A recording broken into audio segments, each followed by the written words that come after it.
नमस्कार। आज हम बात करेंगे एक ऐसी माँ के बारे में जो अपने सपनों और जिम्मेदारियों के बीच एक रास्ता बनाने की कोशिश कर रही है। ये कहानी सिर्फ एक सपने की नहीं, बल्कि उस हिम्मत की है जो सपने को जिंदा रखने के लिए चाहिए होती है। तो चलिए इस कहानी को और करीब से जानते हैं।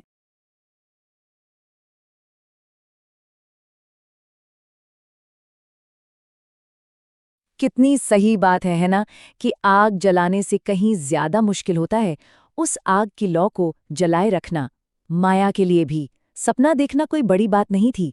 असली चुनौती तो थी समाज की तेज हवाओं से अपने सपने की उस छोटी सी लौ को बचा कर रखना। तो माया की कहानी यहीं से शुरू होती है। उसके सपनों की लौ एक बार फिर जल उठी है। घर के अंदर से थोड़ी बहुत हिम्मत तो मिल रही थी, लेकिन जो असली लड़ाई थी ना, वो तो दरवाजे के बाहर खड़ी थी। माया को ये समझने में देर नहीं लगी कि घर की चार दीवारी के बाहर की दुनिया बिल्कुल अलग है और किसी भी सपने की असली परीक्षा उसे देखने में नहीं होती, बल्कि दुनिया के तानों और सवालों से उसे बचाने में होती है।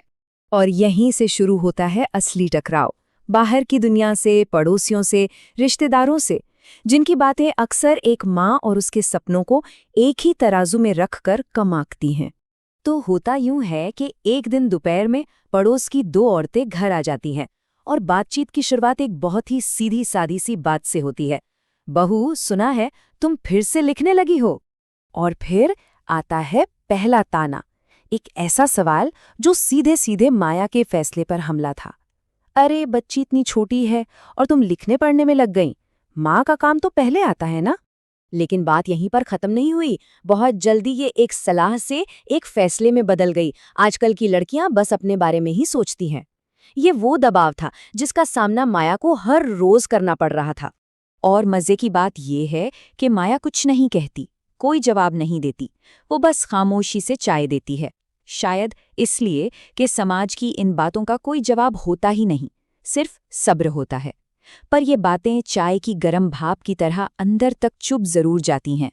हद तो तब हो गई जब उसकी सास ने भी कहा कि अरे बच्ची के बड़े होने पर लिख लेना। तब माया ने एक बहुत ही मासूम लेकिन बहुत गहरा सवाल पूछा, बड़ी कब होगी? इस एक सवाल में वो सारा दर्द था कि कैसे एक औरत के सपनों को हमेशा कल पर टाला जाता है, एक ऐसा कल जो शायद कभी आता ही नहीं। तो अब कहानी बाहर की दुनिया से घूमकर घर के अंदर आती है, जहां एक और लड़ाई माया का इंतजार कर रही थी। ये लड़ाई थी उसके और उसके पति आरव के बीच की, जहां प्यार तो बहुत था, लेकिन सपनों को लेकर समझ थोड़ी अलग थी। यहाँ पर दोनों का नजरिया एकदम साफ दिखता है।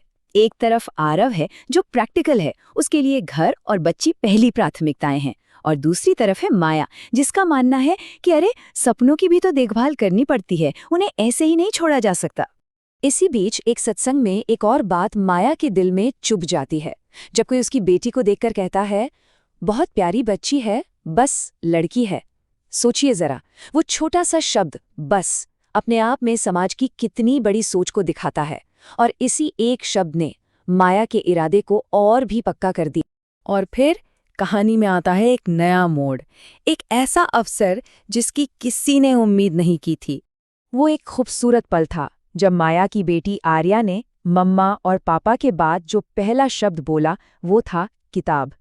माया के लिए ये किसी इशारे से कम नहीं था, जैसे मानो कायनात खुद कह रही हो कि वो बिल्कुल सही रास्ते पर है। और फिर एक दिन एक साहित्यिक संस्था से एक चिट्ठी आती है। माया की एक कविता को फिर से चुन लिया गया था और इस बार उसे शहर के एक बड़े कार्यक्रम में अपनी कविता पढ़ने का न्योता मिला था। इस बार माया की आंखों में एक अलग ही चमक थी। उसने तय कर लिया था कि वो नहीं रुकेगी। आरव थोड़ी हिचकिचाहट के बाद ही सही, लेकिन आखिरकार मान गया। और उसकी वो हाँ सिर्फ एक हाँ नहीं थी, वो माया के सपनों की एक बहुत बड़ी जीत थी। अब कहानी उस पड़ाव पर आ गई थी जहां माया अपने सारे डर को पीछे छोड़कर एक बड़ा कदम उठाने वाली थी। ये उसके सफर का सबसे खास लम्हा था। कार्यक्रम वाले दिन जब माया शायद सबसे ज्यादा घबराई हुई थी, तब उसकी अपनी माँ का फोन आया और उन्होंने बस इतना कहा, डरना मत, बोलना। कभी कोई पैदा नहीं होता, बनना सीखता है। माँ के इन शब्दों ने माया को वो ताकत दी जिसकी उसे उस वक्त सबसे ज्यादा जरूरत थी। और फिर जब माया ने स्टेज पर माइक पकड़ा तो उसकी कविता की पहली लाइन थी, माँ के सपने हल्के होते हैं पर उनका वजन सबसे ज्यादा होता है। और इन शब्दों का असर देखे जो 4 हिस्सों में नजर आया। सबसे पहले पूरे हॉल में एक गहरा सन्नाटा छा गया।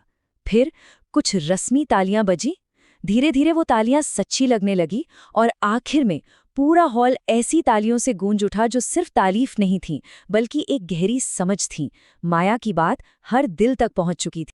कार्यक्रम के बाद एक जानी मानी कवयित्री माया के पास आई और बोली, तुम एक माँ होकर लिखती हो, ये कमाल की बात है, लिखती रहो, ये तुम्हारा वक्त है। ये वो मान्यता थी, वो स्वीकृति थी जो माया को बता रही थी कि एक माँ और एक लेखिका की पहचान दोनों एक साथ मुमकिन है।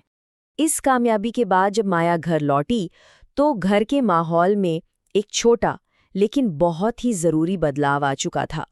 घर लौटने पर जो बदलाव हुए वो देखने लायक थे। सास की बातों में अब ताने नहीं थे, एक तरह की स्वीकृति थी। आरव का वो सवाल कि क्या वो लोग फिर से बुलाएंगे, ये सिर्फ एक सवाल नहीं, ये उसकी बढ़ती हुई दिलचस्पी थी। और सबसे बड़ा बदलाव तो खुद माया के अंदर आया था, जहां शायद की जगह अब जरूर ने ले ली थी। आखिर में ये कहानी हमें एक बहुत ही शक्तिशाली सोच के साथ छोड़ जाती है कि समाज तो हमेशा सवाल उठाएगा, पर जवाब एक माँ की हिम्मत ही दे सकती है।